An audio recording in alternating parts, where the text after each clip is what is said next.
Американдық маньяк Бобби Джолонг өлім жазасына кесілген кезде Лиза Маквей Нолан оның өліміне жеке куәлік бергісі келіп алдыңғы қатарда отырды. Бірақ Джолонг оны көре алмады.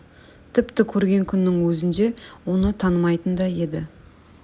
Осыдан 35 жыл бұрын 17 жасар Лизаны аяп, оны босатқаннан кейін, олар ішкі сот отырыстарында бірнеше рет кездесті. Лиза бұл құбыжықтың жалғыз аман қалған құрбаны және оны осы өлімге әкелетін инъекциялық диванға апарған адам болды. Лиза Ноланд, Хиллсборо округінің шериф кеңсесінің 52 жастағы орынбасары, өзінің азаптаушысы Бобби Лонгтың өлімін осылай көргісі келгендіктен емес. Мен оның осы залда көретін бірінші адамы болғым келді деп, кейінірек ол өзінің келу себебін журналистерге түсіндірді. Өмірінің соңғы минуттарында инъекцияны тағайындамас бұрын Джолонг мүлде сабырлы болып көрінді және Ноландты көргеннен кейін де ешқандай сыр білдірмеді. Мұндай реакция күтпеген Лиза Ноландтың да көңілі түсіп кетті. Соңғы айтар сөзің деген дәстүрлі сұраққа да өлім жазасына кесілгелі тұрған адам жоқ деп қысқа қайырды. 2019 жылдың 23 мамырында Джолонг қайтыс болды. Алайда, осыншалық сұрқия қанішердің өзін жақсы білетін құрбандарының ішінде біреуін тірі қалдырғанын, неліктен екенін ешкім білмеді. Лиза Маквей Ноланд деген кім? Лиза Маквейдің балалық шағы өте қиын болды. Оның анасы маскүнем және нашақор болғандықтан, Лизаға қамқорлық жасай алмады. Лиза 14 жасында анасы оны әжесімен бірге қалуға мәжбүр еткеннен кейін патронаттық үйден көшіп келді. Ол өзіне тұрақты баспана тапқанымен, оның азаптары мұнымен аяқталған жоқ. Дереккөздерге сүйенсек, Лиза олармен бірге тұрғанда әжесінің жігітінен үнемі жыныстық қорлықтар көргенін айтады. Лиза тіпті ер адам оны тапаншамен қорқытқанын да айтқан. Жастайынан қорқынышты қорлауларға шыдай алмаған Лиза тіпті өзін-өзі өлтіруді ойлайды. Және сол ұрланған күні өз-өзіне қол жұмсамақ болған екен. 1984 жылы 3 қарашада 17 жасар Лиза өзі жұмыс істейтін Пончик дүкенінен таңғы сағат 2-де үйіне велосипедпен қайтып бара жатты. Бұл менің соңғы жұмыс күнім деп іштей ойлап келе жатты. Себебі қалтасында қоштасу хаты жатты. Бәрінен шаршаған Лиза өз-өзіне қол жұмсамақ болды. Соңғы 3 жылда әжесінің махаббатынан көрген қорлығынан қыздың өмірі мағынасыз болып көрінген. Күнделікті үйге қайтар қараңғы жолмен келе жатқанда, кенеттен біреу шығып, оны ұстап алып, велосипедпен бірге сүйреді. Оны мықты қолдар мойнынан ұстап алып, сүйреп бара жатыр еді. О, Құдайым, қалағаныңды істе, тек мені өлтіре көрме деп. Бір сәт бұрын өз-өзіне қол жұмсап өлтіруді ойласа да, Лиза бұл сөздерді қалай айтқанын да байқамады.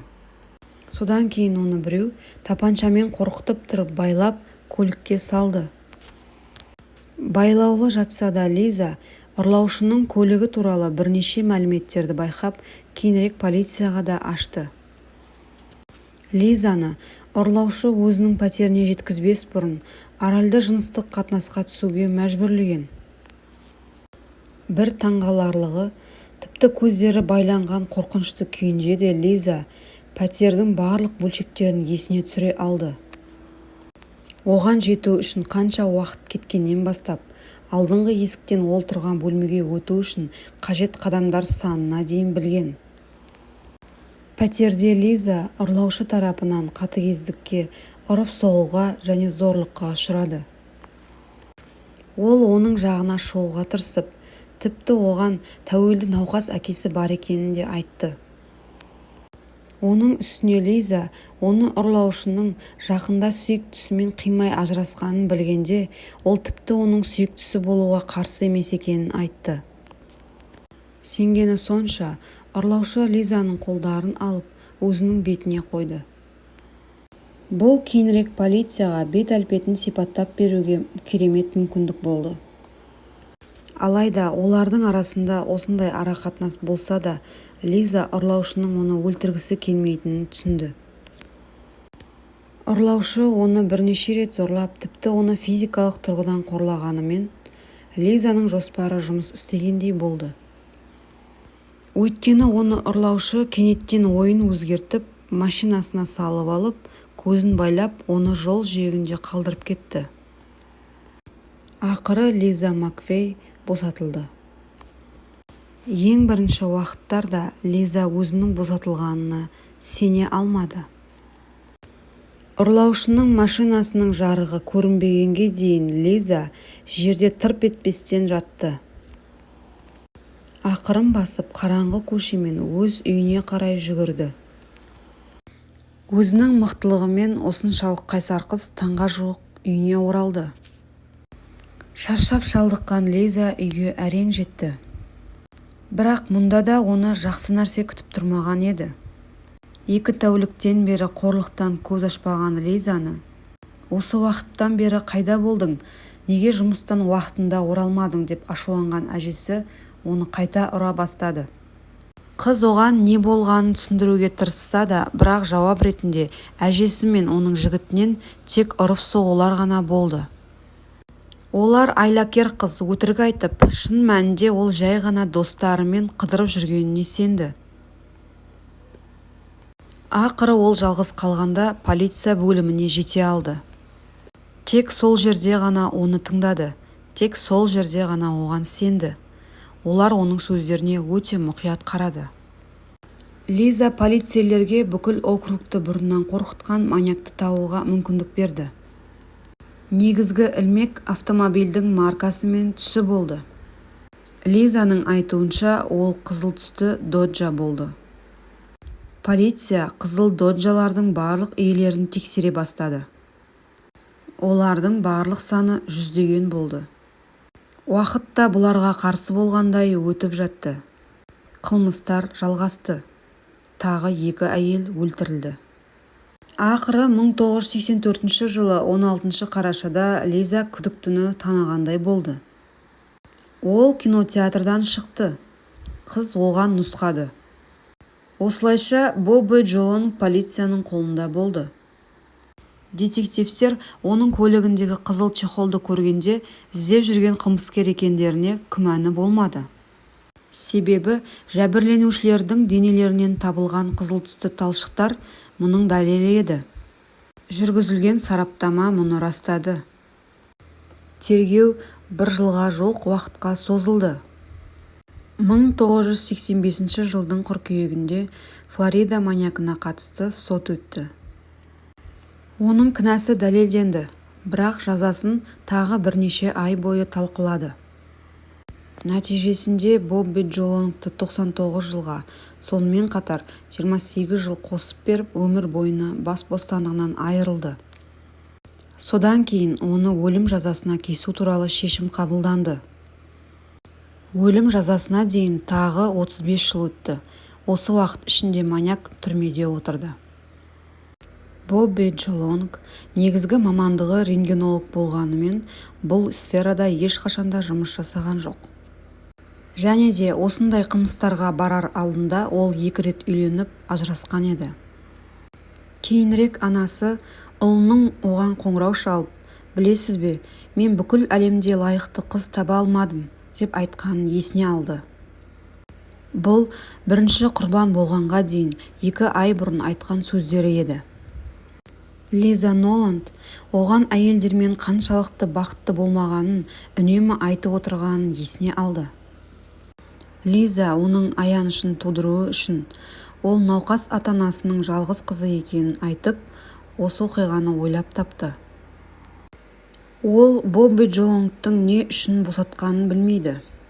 Бірақ оның осы ойлап тапқан әңгімесіне оған қандайда бір жауап берді деп сенеді. Ол менің өмірімді сақтап қалды, дейді Лиза. Лиза барлық құрбандарының ішінде не болғанын егжей-тегжейлі айтып, және де аман қалған әйелдің қатарында болды. Ол мұны не үшін жасағанын түсіндіре алмады. Неге екенін түсінбеймін, дейді Бобби Лонг. Ол өлім жазасына кесілгенге дейін 35 жыл түрмеде отырды. Осы уақыт ішінде Лизаның өмірі түбегейлі өзгерді. 1994 жылы Лиза Хиллсборо округінің саябақтар мен демалыс бөлімінде жұмыс істей бастады. Бірде кеңсе бұзылып, қыз полицияға қоңырау шалды. Оқиға орнына келген шерифтің көмекшісі: «Сізде полиция қызметкері болуға мүмкіндігіңіз бар. Сіз бұл туралы ойландыңыз ба?» Лизаның жаңа өмірі. 1999 жылы Лиза Ноланд полицияның диспетчері болды. Ол полиция академиясына түсіп, оны бітіріп, 2004 жылы шерифтің орынбасары болып тағайындалды. Тіптен Лиза оны ұрлап әкеткен адамды тапқан, тұтқындаған бөлімде жұмыс жасады. Қазір ол жыныстық қылмыстармен күресу және балаларды қорғау маманы. Лонгты 2019 жылы өлім жазасына кесті. Және де Лиза Ноланд Маквей оны бақылау құқығына қол жеткізді. Әрбір жәбірленушінің оған айтары көп болды. Сонымен қатар Лизаның да сұхбатында айтқандай, оған да айтары бар. Ол оған өз өмірі үшін күресуді үйреткені үшін және де басқа әйелдердің өмірін сақтап қалуға мүмкіндік бергені үшін алғыс айтқысы келді. Ол өзіне өзі қол жұмсау туралы жазбасын жыртып тастады. Сонымен Бобби Лонг өлім жазасы кезінде Лизаның бағытына қарай қарамады да. Алайда Лиза бұған мұқтаж да емес еді. Ол тек өзінің қылмыстары үшін жаза алып, осы дүниеден кеткеніне көз жеткізгісі келді. Лиза Ноланд Маквейдің шынайы оқиғасы желісінде 2018 жылы «Поверьте мне, похищение Лизы Маквей» атты кинокартинасы шықты. Фильм маңызды сұрақтарды қозғағандай болды. Шынында да полиция, қоршаған ортамыз көбінесе жыныстық қылмыс құрбандарына сенбейді. Бұл оларды азап пен қорлықты қайта сезінуге мәжбүр етеді. Құрметті оқырманым, мен осы бір шынайы оқиғаны барынша түсінікті етіп жеткізуге тырыстым. Егер де толыққанды түсінгіңіз келсе, фильмді көруге кеңес беремін. Және де каналыма тіркеліп, лайк басып, қолдап кетулеріңізді сұраймын.